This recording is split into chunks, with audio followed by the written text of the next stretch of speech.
কেউ যদি হাঁচি দেয়, জোরে আলহামদুলিল্লাহ বলে, কোনো ব্যক্তি যদি সেটা শুনতে পায়, হাসির জবাব না দিলে কি গুনাহ হবে? খুবই সুন্দর একটি এবং দরকারি একটি প্রশ্ন। ইসলাম আমাদেরকে অত্যন্ত দারুণ শিষ্টাচার শিখিয়েছে এবং সামাজিক এবং পরম সৌজন্যতা বোধ সম্পন্ন মানুষ হতে শিখিয়েছে। অন্য কোন সমাজে, অন্য কোন সভ্যতা ইসলামের মতো এত বেশি আপনাকে সৌজন্যতা বোধ সম্পন্ন মানুষ হতে শেখায় নাই। যেমন কেউ যদি আপনাকে সালাম দেয়, আসসালামু আলাইকুম ওয়া রাহমাতুল্লাহ, আল্লাহ বলেছেন ওয়াইদা হুয়্যিতুম বিতাহিয়্যাতিন ফাহাইয়ু বিআহসানা মিনহা আও রুদ্দুহা। তোমাদেরকে কেউ যদি কোনো ভাষায় অভিবাদন জানায়, সালাম জানায়, তাহলে তুমি সে যতটুকু দিয়ে তোমাকে অভিবাদন দিয়েছে, সৌজন্যতা ভদ্রতার খাতিরে তিনি তোমাকে সালাম দিয়ে দোয়া করেছে, তুমি চুপচাপ থাকতে পারো না, তোমাকেও জবাব দিতে হবে পাল্টা। এবং সেটা তিনি যা বলে দিয়েছেন কমপক্ষে অতটুকু, বরং তার চাইতে বেশি, তার চাইতে বেশি দেওয়া উচিত, না হলে কমপক্ষে যতটুকু বলেছে ততটুকু।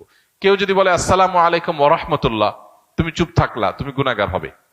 কেউ যদি আসসালামু আলাইকুম ওয়া রাহমাতুল্লাহ বলার পর জবাবে যদি আপনি বলেন ওয়া আলাইকুম আসসালাম, শুধু কমায় বলেন, তাহলে আপনি গুনাহগার হবেন। তিনি যতটুকু বলেছেন কমপক্ষে ততটুকু বলতে হবে, পারলে বাড়িয়ে বলবেন। তিনি আসসালামু আলাইকুম বললে আপনি বলবেন ওয়া আলাইকুম আসসালাম ওয়া রাহমাতুল্লাহ।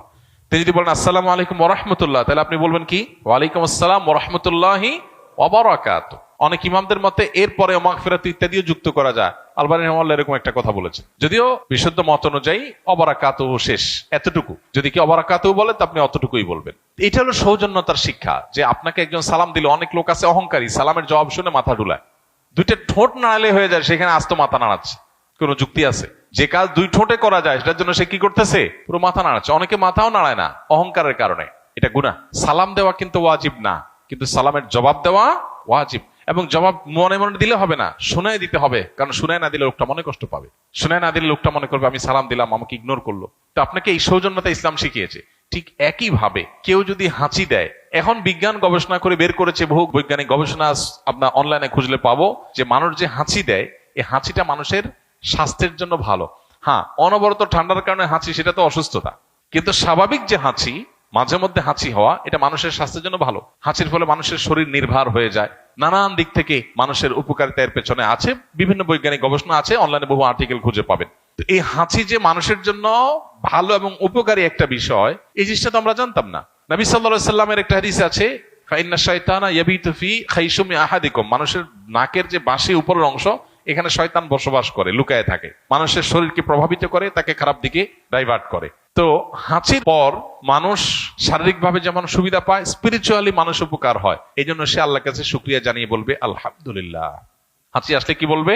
আলহামদুলিল্লাহ, আল্লাহর প্রশংসা করবে, কারণ এটা তার জন্য পজিটিভ, ভালো একটা জিনিস হয়েছে। যখন কেউ হাঁচি আসার কারণে আলহামদুলিল্লাহ বলল, তখন যিনি হাঁচি শুনতে পেয়েছেন বা হাঁচির দাতার আলহামদুলিল্লাহ শুনতে পেয়েছেন, তার উপরে আবশ্যক হয়ে যায় জবাব দেওয়া। এই যে সৌজন্যতার শিক্ষা। হ্যাঁ, হাঁচি যখন আসবে, হাঁচির ফলে নাক থেকে অনেক সময় ময়লা বের হয়, পানি বের হয়, গন্ধ ছড়াতে পারে, আশপাশে মানুষের কষ্ট হতে পারে। সেজন্য আমাদের হাঁচি বিভিন্ন উপায়ে আমরা সেটা যাতে অন্য পরিবেশকে নষ্ট না করে, অন্য মানুষকে নষ্ট না করে, সেজন্য আমরা হাতে, নিজের কাপড়ে, অন্য কিছুতে, টিস্যু বা কিছু দিয়ে আমরা হাঁচি দেবো। সেটা তো অবশ্যই পার্ট অফ সৌজন্যতা, সেটা আমরা করবোই। হাদিস নবী সাল্লাল্লাহু আলাইহি ওয়াসাল্লাম শিক্ষা দিয়েছেন, আলহামদুলিল্লাহ যদি কেউ বলে হাঁচি দেওয়ার পর, আপনি যদি শুনতে পান তার আলহামদুলিল্লাহ, তাহলে আপনার উপরে আবশ্যক, আপনি কি করবেন? তাকে বলবেন পাল্টা ইয়ারহামুকাল্লাহ। কেউ যদি হাসি দিয়ে আলহামদুলিল্লাহ বলে, আমরা কি বলবো তাকে? ইয়ারহামুকাল্লাহ, মানে আল্লাহ তোমার প্রতি রহম করুক। ওই ব্যক্তির আবার কর্তব্য হলো যে সে যে আমার হাসির জবাব শুনে আমাকে দোয়া দিল, আল্লাহ তোমার প্রতি রহম করুক বললো, তাহলে আমিও তার প্রতি দোয়া নিবেদন করব। তখন তার জন্য কর্তব্য হয় তাকে একটা দোয়া দেওয়া। কি সেটা? ইয়াহদিকুমুল্লাহ ওয়া ইউসলিহ বালাকুম। বাস, এতটুকু এন্ডিং, এরপর আর পাল্টাপাল্টি নাই, তাহলে তো সারাদিন দিতে থাকতে হবে। তাহলে আলহামদুলিল্লাহ বললে হাসি দেওয়ার পর জবাবে কি বলতে হবে? ইয়ারহামুকাল্লাহ। ইয়ারহামুকাল্লাহ শোনার পর যিনি হাসি দিয়েছেন তার আবার জবাবে কি বলতে হবে? প্রত্যুত্তরে কি বলতে হবে? ইয়াহদিকুমুল্লাহ ওয়া ইউসলিহ বালাকুম। কত চমৎকার অর্থবহ দোয়া। আল্লাহ আপনাকে হেদায়েত দান করুক, সঠিক পথ দেখাক, এবং আপনার অবস্থা সংশোধন করে দিন, আপনার অবস্থা ঠিকঠাক করে দিন। একটা দোয়া। আমরা তো কত কথাই বলি, আজকাল দেখবেন একজন আরেকজনের দেখা হলে একটু বেশি আধুনিক হয়ে যাচ্ছি, তো আমরা দিন থেকে সরে যাচ্ছি, এটার নাম দিয়েছে আধুনিকতা। তো দেখা হলে বলে হাই হাই বাই করলে কি হবে? আসসালামু আলাইকুম বললে আপনার প্রতি শান্তি বর্ষিত হোক, আমি একটা দোয়া করলাম, আমি দোয়া করার মধ্য দিয়ে তার প্রতি কল্যাণ কামনা করলাম। সমাজের সবাই সবার কল্যাণ কামনা করলে সমাজটাই তো জান্নাতে পরিণত হয়ে যাবে। হাই ভাই হাই ফাই বললে কি লাভ হবে?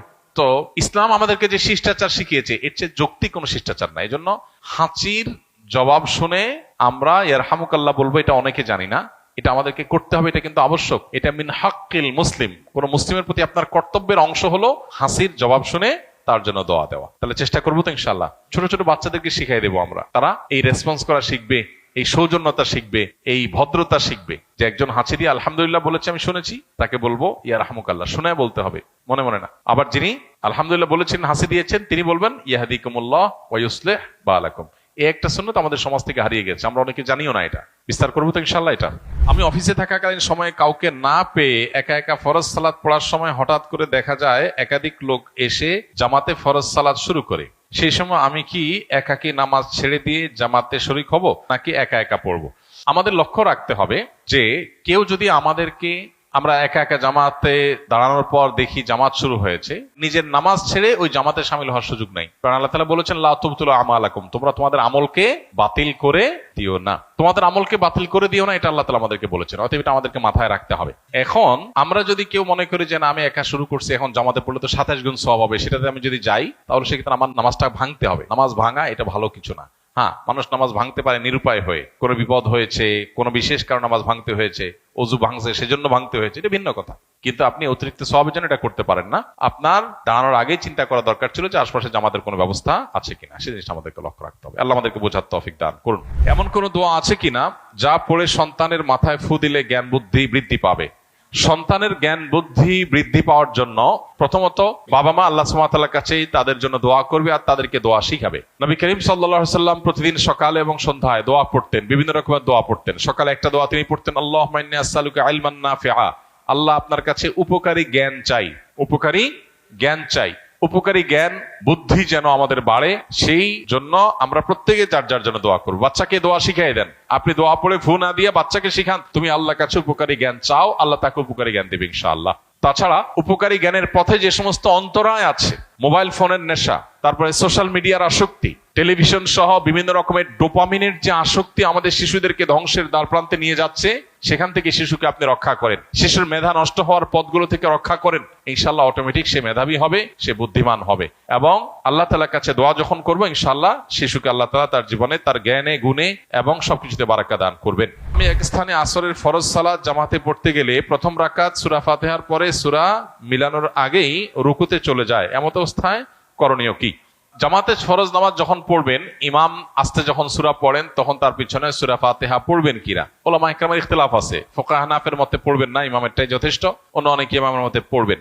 এখন অন্যান্য ইমামদের, বিশেষ করে অনেক ইমামদের মতে নীরবে কেরাত হলে আপনি শুনতে পান না তখন পড়বেন, সরবে কেরাত হলে মাগরিবে ফজরে আপনি শুনবেন। দুই তিনটা বড় বড় মাশহুর মত আছে, প্রসিদ্ধ মত আছে। এর মধ্যে আপনি যদি এই মত অনুযায়ী আমল করেন, যেটা আপনি বলেছেন যে আপনি সূরা পড়েন, তো সূরা ফাতিহা শেষে আপনি রুকুতে চলে যাবেন। আলাদা সূরা মেলানোর জন্য দাঁড়িয়ে অপেক্ষা করবেন না। রুকুতে ইমাম সাহেব যদি চলে যায় আপনি দেরি করবেন। আর যদি আপনি সামান্য অল্প একটু বাকি থাকে, এক আয়াত বাকি থাকে, দুই আয়াত বাকি থাকে, পড়ে আপনি চলে যেতে পারেন, ইমামকে রুকুতে পাবেন, তাহলে সেটা করতে পারেন। কিন্তু খুব বেশি বিলম্ব যদি করেন যে ইমাম উঠে যায় রুকু থেকে, তাহলে সেটা জায়েজ হবে না।